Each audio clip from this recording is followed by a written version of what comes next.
Amen. Sa lahat po ng ating mga kapatiran na ngayon ay kasama natin sa ating pagsamba ng papuri at pasasalamat sa Diyos na napakabuti, na habag umiibig sa atin at patuloy tayong pinagpapala at ang kanyang mga pangako. Ngayon po ay nasa ikalawang linggo tayo ng bagong taon ng 2021, January 10, at tayo ay nagsasalo-salo ngayon sa mabuting balita ng ating Panginoon. At itong linggo na ito ay Baptism of the Lord. Tayo po ay manalangin na sandali. Amang Diyos na makapangyarihan sa lahat, nawa po sa amin pong pagsasama-sama ng pakikinig ng iyong mabuting balita ay kayo pa rin ang siyang mangusap sa amin. Gamitin niyo po ang iyong lingkod na kanyang bigkasin ang inyong mensahe ngayong umaga at nawa po lahat ay mapagpala ng mabuting balita na magbibigay ng kagalakan at kalakasan ng pananampalataya ng bawat isa at paglagong espiritual. Ito po ang aming dalangin sa ngalan ni Jesus na aming Panginoon at tagapagligtas.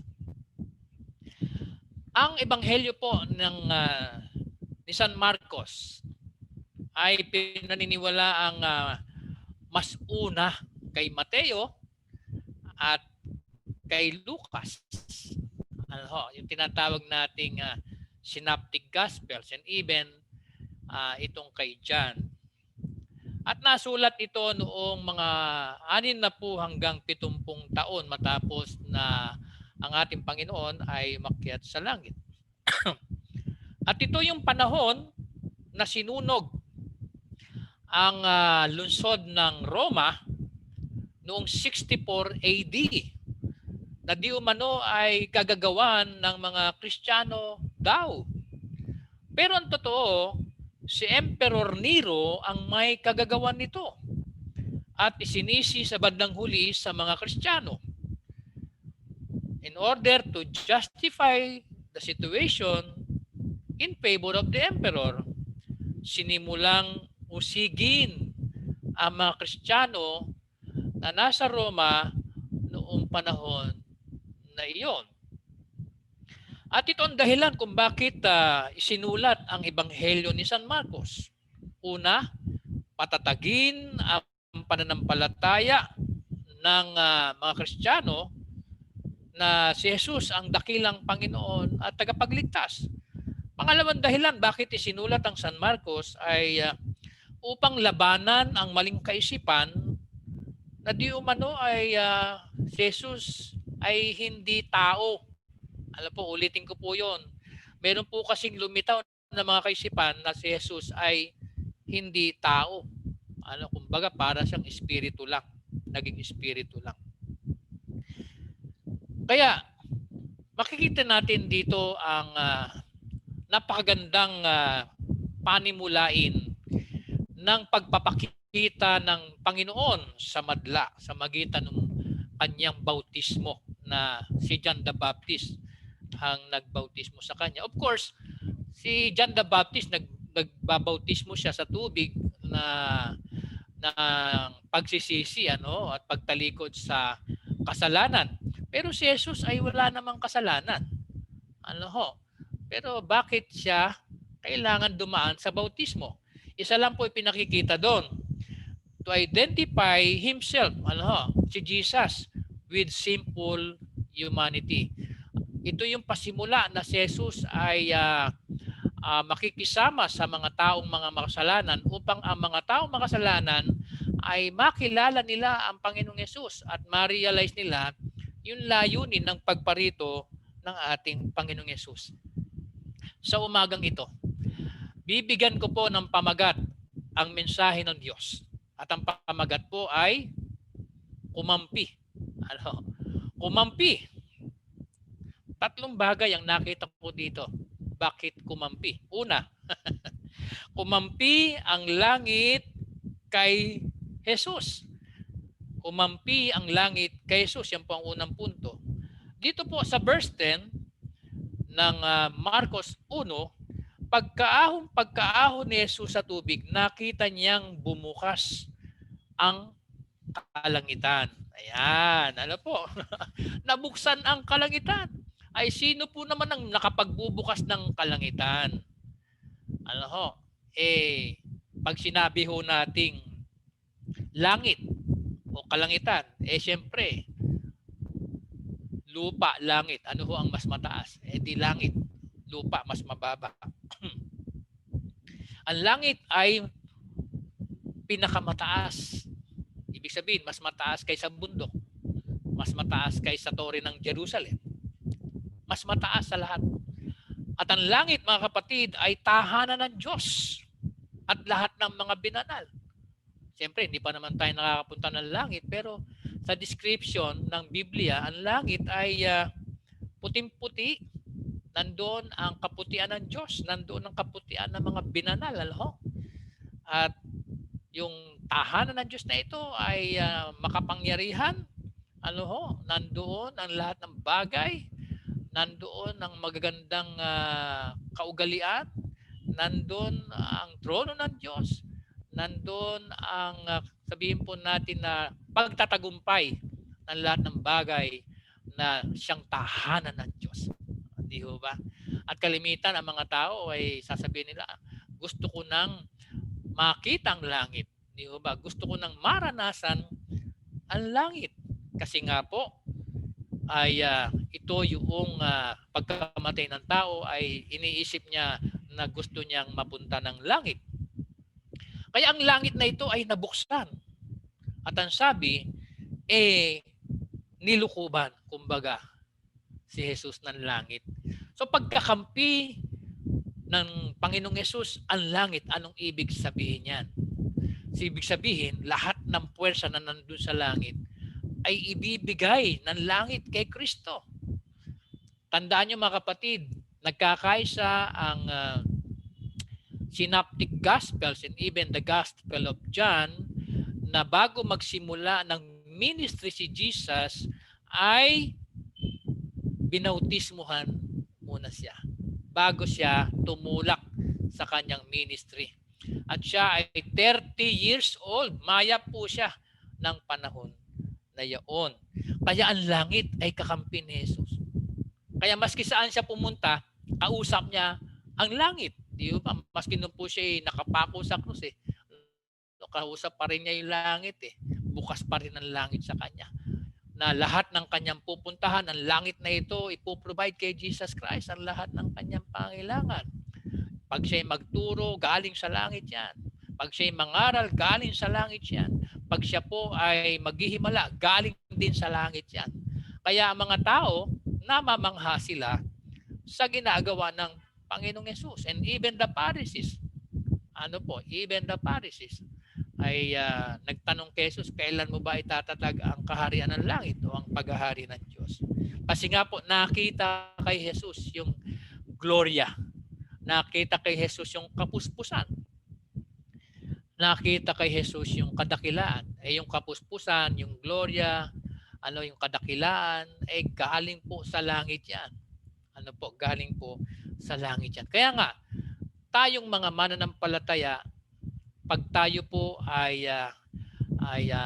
na kay Kristo, sabi nga, if any man is in Christ, the old nature has gone, the new has come. Itong mga bago na ito. At makita ninyo ang aura ng mga nasa ating Panginoong Yesus ay aura ng langit. Mukha kang langit. Yan. At sabi pa ay ikaw ay mukhang anghel na nakikitaan ng langit. Ayan po mga kapatid. Kaya kakampi natin ang langit. Sa totoo lang. Kanina pinag-aaralan natin yung kay Pedro na nakakilala sa ating Panginoon. Tinawag ng ating Panginoon. At nang siya ay tawagin ng Panginoon, sabi ni Pedro, huwag niyo po kayong lumapit sa aking Panginoon. Ako po isang makasalanan. Tugon naman ng ating Panginoong Yesus, huwag kang matakot. Ayan, ibig sabihin ng huwag kang matakot ay kakampi mo ang langit. Kakampi natin ang langit. Kakampi natin ang mga anghel. Kakampi natin ang puwersa ng kalangitan. Amen? Ayan.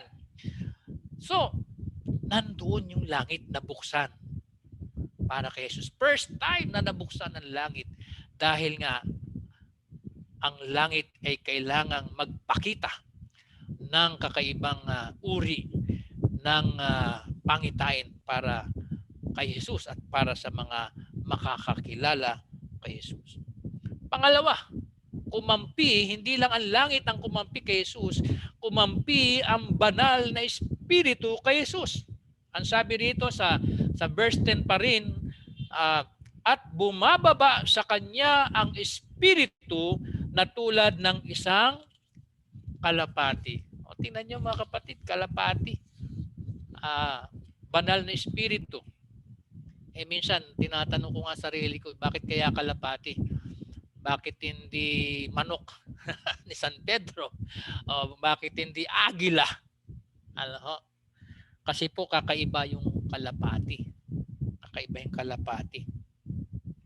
At siyempre, ang banal na espiritu, mga kapatid, ang ibig pong sabihin yan ay kapangyarihan.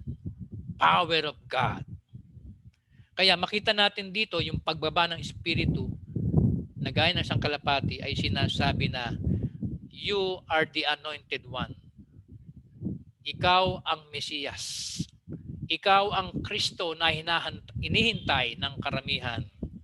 Kaya nga si Jesus, doon sa Luke 4:18-19, nang siya po ay bumalik sa kanyang sariling bayan sa Nazareth, Galilea, siya ay pumasok doon sa sinagoga at siya ay bumasa ng kasulatan ng propeta Isaias. At ito yung kanyang wika. The Spirit of the Lord is upon me. He sent me to preach the good news to the poor, to give sight to the blind, okay, and to free those who are oppressed, and to proclaim the acceptable year of the Lord. So yung pong binigkas doon, the Spirit of the Lord is upon me. Ang Espiritu ay suma sa akin. Yan po ang isang tatak ni Kristo. Kumampi ang banal na Espiritu sa Kanya. Ano ngayon ang dahilan? Ang dahilan ay mayroong kasing mga kaguluhan sa daigdig. Alam niyo po, bago dumating ang ating Panginoong Hesus, nalulukuban ng madilim na kapaligiran ang buong daigdig. Kumbaga, nasa ilalim ng pamamahala ng kadiliman. At sa kanyang pagparito ay unti-unting sumisiwang ang liwanag. Na nakita ng mga pantas. Po. At ngayon, nakikita nila ang pagbaba ng banal na Espiritu kay Jesus sa anyong kalapati sapagkat pahuhupain ang anumang kaguluhan at papawiin na ang kadilimang bumabalot sa mundong ibabaw. Ang isang nakita ko dito mga kapatid na kaguluhan ay ang pang-uusig. Ang pang-uusig sa mga mananampalatayang sumusunod sa ating Panginoong Jesucristo. Ang mga alagad ng panahon na yan ay siyempre very fresh pa sa kanila yung mabuting balita. Very fresh pa sa kanila nang makilala nila ang ating Panginoon, nang isulat ang Ebanghelyo ni San Marcos. So kailangan nila mga kapatid ng kalakasan. At yun ay walang iba kundi ang banal na Espiritu sa pangalan ng ating Panginoong Kristo. Kaya nga, pag naririnig nila na si Jesus ay binautismohan at bumaba sa kanya, ang Espiritu Santo, lumalakas ang mga mananampalataya. Parang tayo din po mga kapatid. Marahil ay maraming pang-uusig ang nararanasan mo, yung bang binabawalan ka na ng ibang tao o hinahadlangan ka ng ibang mga elemento ng kadiliman, pag narinig mo ang pangalan ng Panginoon, ay lumalakas ka ang salita ng Panginoon. At siyempre, pahuhupain din ng Panginoon, wawasakin yung mga maling katuruan. Alam nyo, sa panahon ng ating Panginoong Yesus, dumating ang maraming mga nagtuturo ng kung ano-ano at meron daw pang Mesiyas. Bukod kay Jesus, meron pang Mesiyas, meron pang ibang Kristo. Biruin niyo yun. Oh, di ba? At syempre, nang matatag ang simbahan nung unang panahon, after 100 years, ang simbahan o ang Kristyanismo ay tinuturing na illegal sa mata ng maraming mga Romano. Kaya yung puntakot, yung pangamba ay nandoon.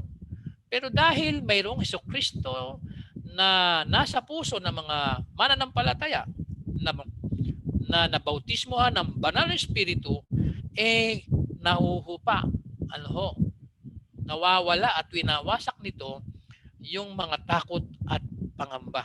Maging ang mga sakit, mga kapatid, dahil may banal na Espiritu, ang sakit ay dagli ang gumagaling. At maraming uri ng sakit eh. Siyempre, sa ating kapanahunan. At yung COVID-19 na yan, mga kapatid, sa pangalan ng Panginoon, wawasakin po yan. Just believe in God.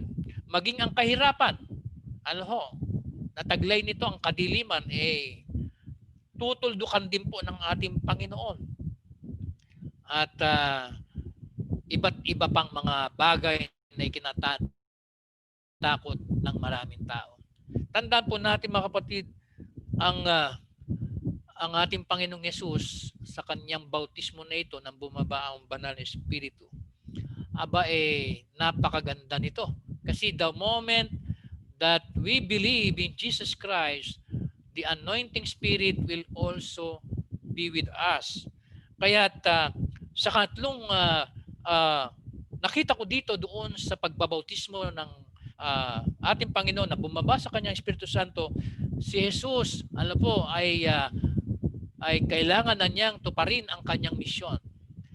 Yung misyon na kung saan ay sa kanyang buhay, sa kanyang ministry, ay kailangan siya ay mamatay doon sa krus ng Kalbaryo. Malinaw na malinaw ang objective ng pagparito ng Panginoon at ng pagbautismo ng banal na Espiritu sa kanya. Ito ay upang kanyang lakbayin ang daigdig na ito patungo doon sa tinatawag nating Via Dolorosa, the way of the cross. At kailangan ipakita niya ito sa mga tao upang makita nila kung ano ang layunin ng pagparito ng isinugo. Kasi si Pedro minsan, sabi niya sa ating Panginoon, matapos sabihin ng ating Panginoon, kailangan ako ay pahirapan, ako ay ipako sa krus at mamatay at sa ikatlong araw ako ay mabubuhay na magmuli. Alam niyo, sabi ni Pedro, Panginoon, hindi pwedeng mangyari sa iyan. Naku, di ba? Anong sabi ng ating Panginoong Yesus? Get behind me, Satan. Hindi galit si Jesus kay Pedro, galit si Jesus kay Satanas, sapagkat walang inisip si Satanas kundi ang kanyang sarili lang. Ang goal ng ating Panginoon, mga kapatid, ay yung Via Dolorosa, the way of the cross. Kailangan doon siya mamatay. Alam niyo, mga kapatid, siyempre, alam ng diablo ang goal ng ating Panginoon. In any case, mga kapatid, ang banal na Espiritu na dumapo sa ating Panginoong Kristo, ay siyempre bilang tao ang siyang nagpalakas sa kanya at kumampi sa kanya. Kaya maski saan po siya pumunta, mga kapatid, sa isang wasiwas ng kanyang kamay, sa tulong ng banal na Espiritu, ang mga may sakit ay gumagaling. Ang patay ay nabubuhay. Ang tinapay ay ginawa niyang yung napakarami. Ayan. Ang lahat ay nakakain, 5,000. Taglay niya ang kapangyarihan ng Diyos.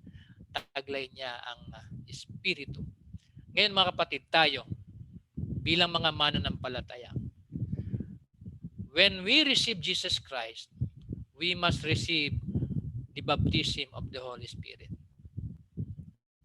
Katulad ng mga mananampalataya doon sa Acts chapter 19, 1-7. Nang matagpuan doon ni Pablo, may mga mananampalataya doon, ang tinanggap lang nila ay bautismo ni John the Baptist. Hindi pa nila natatanggap ang bautismo ng Panginoon at ng Espiritu Santo. Kaya nang sila'y bautismohan sa ngalan ni Jesus, sa ngalan ng Espiritu Santo, sila ay nagsalita sa iba't ibang wika.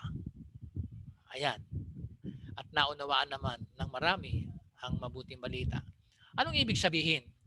When we come to Jesus Christ and we are baptized by the Holy Spirit, mga kapatid, walang imposible. We can do also the mission of Jesus Christ. As long as we live, as long as we walk on earth doing the will of God, the mission of Jesus. Kaya nga napakasarap mga kapatid, yung aking care group na si Jap, si Kuya Lenmark, si Jeff, pag kami nag-uusap-usap, naku, walang bukang bibig kundi tara na sa Mamuyaw Mission. Tara na doon sa Kalinawan Mission. Ay kahanga-hangang mga pananampalataya ito mga kapatid. Ibig sabihin, the Holy Spirit is with them. Kasi nandun po yung malasakit sa kaluluwa. Nandun yung pagmamahal sa kaluluwa, sa kaligtasan ng maraming kaluluwa. At yan ang ating Panginoong Kristo. Wala siyang inisip kundi yung kapakanan ng kaligtasan ng marami. Why? Because of the baptism of the Holy Spirit. Are you aware of your baptism? Are you baptized only by water? Nabinyagan ka lang ba nung ikaw ay baby? Are you with Jesus? Have you received Jesus Christ as your Lord and Savior? Are you baptized by the Holy Spirit? Ask yourselves. Tanungin niyo po ang inyong sarili. Siguro po, panahon na para tanggapin ninyo ang bautismo ng Banal na Espiritu. Nang sa gayon ay maranasan ninyo ang dakilang layunin ng pagparito ng ating Panginoon. At yun ay upang iligtas ang maraming kaluluwa. Pangatlo, bakit kumampi ang pamagat? Kung kumampi ang langit, kumampi ang Banal na Espiritu, eto pa ang isang kumampi. Kumampi kay Jesus ang Ama sa langit. Verse 11, nakita niya ang isang tinig na mula sa langit na nagsasabing, ikaw ang minamahal kong anak, lubos kitang kinalulugdan. Nakita ko dito mga kapatid, yung pagkampi ng Diyos Ama kay Jesus. Hindi lang yung langit ang kumampi kay Jesus. Hindi lang yung Banal na Espiritu ang kumampi kay Jesus. Kumampi ang Diyos Ama. Bakit? Ang tinig ng Diyos ay makapangyarihan na kailangan marinig ng maraming tao ang tinig na ito sa magitan ng tao na kanyang isinugo. Ang Diyos na nagkatawan tao na si Jesus, mga kapatid. Alam niyo ang tinig ng Diyos? Kapag marinig ng tao, dumadagundong, ang sabi ng Biblia. Yung puno ng cedar ay nababali. At naglulundagan ang mga hayop sa gubat. Ang tinig na ito ay na kay Jesus. Alam nyo si Jesus pag nagsalita, katulad nung si Mateo, nakaupo siya sa paningilan ng bis, nakaupo. Lumapit si Jesus Christ. Sabi ni Jesus Christ, Mateo, sundan mo ako. Ayan. Matthew, follow me. Ganun lang. Aba, naramdaman ni Mateo, nakatayo na siya. Sumusunod na siya kay Jesus Christ. At itong pag-aaral natin ng Sunday School, nang sabihin ng ating Panginoong Yesus, bumalik kayo sa laot at ihagis ninyo ang lambat. Sumunod naman tong mga mangingisda na sina Pedro. Abay, hagis ng lambat, maya-maya, hindi na nila mahatak ang lambat sa dami ng huli. Bakit? Sinabi ni Jesus pag sinabi ni Jesus, mga kapatid, nako, kompleto yan. Kasi yun ang tinig ng Diyos na ang sabi dito, ikaw ang minamahal kong anak, lubos kitang kinalulugdan, isang tinig na mula sa langit. Hindi ba? Maraming mga tao gusto nilang marinig ang tinig ng Diyos. Maraming mga reliyosong tao gusto nilang angkinin ang ang banal na tinig na Diyos, sapagkat pag naangkin nila yan, naku, pag tinago nila sa kanilang bulsa, anong ginagawa nila? Anting-anting, agimat, panlaban sa kung ano-ano, mali naman po yun. Si Jesus ang tinig ng Diyos. At lahat na mga salitang namutawi sa bibig ni Kristo, anong sabi ng Matthew 7:28, 29 to 30, matapos na si Jesus ay mangaral, ang mga tao ay namangha. They were all amazed to Jesus because Jesus taught with authority. Di tulad ng mga Pariseo at Eskriba. Bakit? Yung mga Pariseo at Eskriba, di naman sila nakikinig kay Lord kay God tsaka wala sa kanila ang tinig ng Diyos. Ang tinig nila ay tinig lang ng tao. Iba ang tinig ng tao, iba iba ang tinig ng Diyos. Kaya nga, ang tinig na ito ang kay Jesus Christ. Kaya kung ako sa iyo mga kapatid, ako sa inyo mga kapatid, naku, habang buhay tayo, habang nakakarinig tayo, habang may mata tayo, habang may kamay tayo, naku, i-grab na po natin yung tinig ng Panginoon na yan na nasa Biblia. Sapagkat ang Biblia ang revelation ng tinig ng Diyos sa magitan ng ating Panginoon Kristo. By the way, January is declared by Malacanang, for so many years, for so many decades, the Bible, National Bible Month ang January. Remember that. Kaya i-grab na ho natin itong January na ito. And then, ang sabi ng tinig, ikaw ang minamahal kong anak. Wow, ang ganda nun, di ba? Pag tayo may anak, ano po ang gagawin natin sa ating anak? We will provide everything. We will take care for him or for her. We will supply all his or her needs. Po. At nandun yung safety and protection. Kaya, ang Diyos na ito, na kumampi kay Jesus. Naku, lahat ng kailangan ni Jesus. Sige, i-provide natin yan. Na may mga tao, 5,000 katao, di ba? Sabi nung alagad Panginoon, ibang dami nito, nagugutom na sila. Ano pong gagawin natin? Paupuin mo. Panginoon, 5 tinapay tsaka 2 isda. Akin na yan. Tingnan nyo si Jesus Christ. Tumingala. Kinausap ang Ama. Ama, nagpapasalamat po ako sa 5 tinapay at 2 isda. Ayun lang ginawa ni Jesus Christ. Sige, bahagi nyo na. Tingnan nyo yun. Ang pananampalataya ng ating Panginoong Yesus sa Diyos Ama, sapagkat ang tinig na itong nagsasabi, anak, bahala ako sa iyo. Ako ang bahala. Ama, ang 5 tinapay at 2 isda para dito sa mga tao ito, 5,000 tao, lalaki lang ito, paano pa yung mga bata, babae? Aba, maya-maya, dumami na, nakakain ng lahat. Sumobra pa, 12 bakol, sumobra pa. Anong ibig sabihin? Walang imposible. Pag ang Diyos ang nasa atin, pag ang Diyos ang kumampi sa atin, anuman yung ating mga pangangailangan, anuman yung ating mga karamdaman, anuman ang ating mga problema at pagsubok, mga kapatid. Tumpak, walang sablay. Philippians 4:19. God will provide. And then, ang sabi dito, lubos kitang kinalulugdan. Anong ibig sabihin ng kinalulugdan? Ako'y sumasa iyo. Hanggang ikaw ay pako sa krus. Hanggang sa muling pagkabuhay. Hanggang sa iyong muling pagbabalik dyan sa lupa. Kasakasama mo. Ako bilang Ama. Bilang Ama. Kaya mga kapatid, itong ating pananampalatayang ito ay isang misteryosong pananampalataya. Bakit ko po sinabing misteryoso? Hindi natin nakikita ang Diyos. Hindi natin nakikita ang Espiritu Santo. Hindi natin nakikita ang Diyos Ama. Hindi natin nakita ang ating Panginoon Kristo. Pero dahil kumampi ang mga ito, ang langit, ang Espiritu Santo, ang Ama, kay Jesus Christ, na siya nating tinanggap sa ating puso, hindi man natin sila nakikita, nararamdaman po natin. At ito yung nagpapalakas ng ating pananampalataya. Mga kapatid, nawawalan ka ba ng pag-asa? Nanghihina ka ba ngayon? Nag-aalinlangan ka ba ngayon? Marahil may kulang. Kailangan mo ng bautismo sa iyong buhay.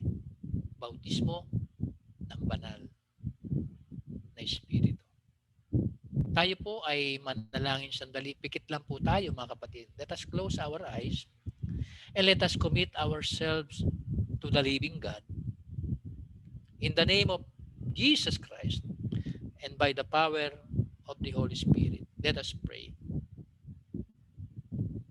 Panginoon, sa amin pong buhay na ito, totoo po, natanggap namin ang maraming pagpapala ng taong 2020.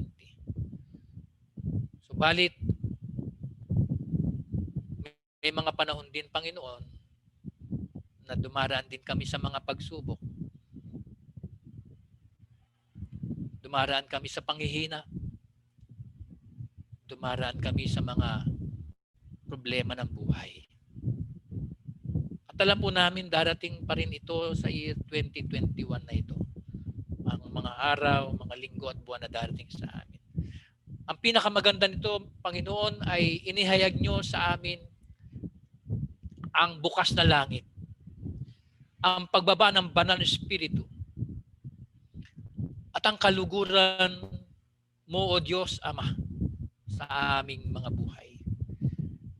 At sa pagkakataong ito, Panginoon, Lord, pababain niyo po ang banal na Espiritu sa aming mga buhay tulad ng pagbaba ng banal na Espiritu sa inyong kalapati sa aming dakilang Panginoon. Lord, narito po kami, O God, nagpapakumbaba at nagpapasakop sa iyong banal na kalooban.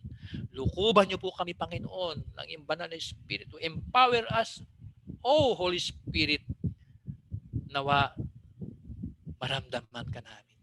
At salamat sa pagkakataong ito na narinig namin ang mabuting balitang ito. Matulad kami sa aming dakilang Panginoon na ang Espiritu ay sumasa Kanya. Gayon din po sa aming lahat. Maraming salamat po sa ngalan ni Jesus. Amen at amen. Purihin ang